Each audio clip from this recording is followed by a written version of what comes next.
Howard, do you know this man? No, I don't. I just met him. He's the guy that owns Cape Air. Ah, Well, yeah, okay. Yeah. All right. He and all his employees, Yeah. but Dan Right, started right, it and all has right. done a great Okay. job with it. Yeah. I'm one of And 850 you know, owners. Dan, that's an indication how you run a business and how the people feel about you that work for you. I think that has a lot to say about how you might be as a candidate.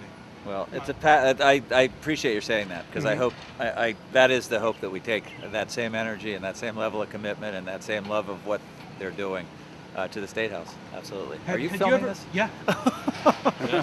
So But that was good.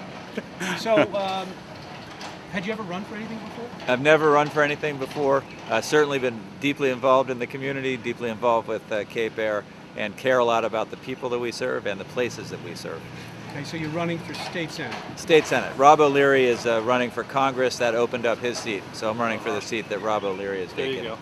Okay, so are you a Democrat, a Republican, independent? I'm a Democrat. Okay. Lifelong Democrat. Okay.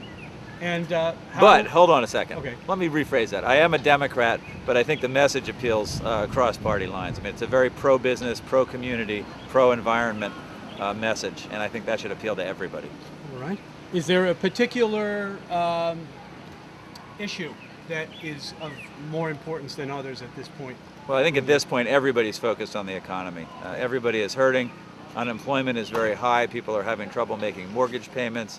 Health insurance is a huge issue. Property insurance is a huge issue. Property taxes are a huge issue.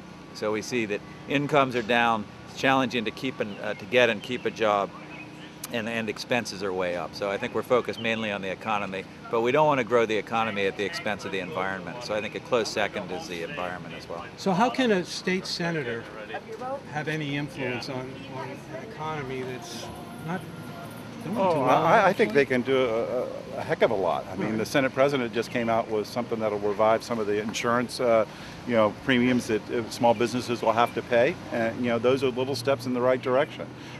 Additionally, I think some of the taxes that you have to do as far as employee taxes, we just put a freeze on those so that the unemployment tax has a cap on it now. The other thing is wastewater treatment. I mean, that's going to be one of the biggest burdens that communities are going to have to fund themselves. Federal government used to do it. Now it's on the state, and the state's saying it's on the towns, and those are being mandated.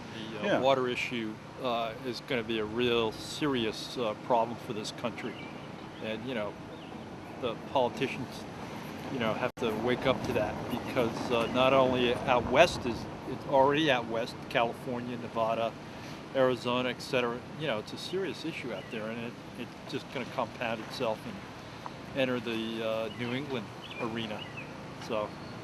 Now, what are your plans today? Are you both? We're just going to bump around. I told Dan if he ever made it out to the island. I just came over from Boston this morning. He came over from the mainland this morning, and told him if he was on the island, I'd walk him around and introduce him to some of the town officials and just some of the local characters such as yourself. So. Yeah, that was meant to be. Yes.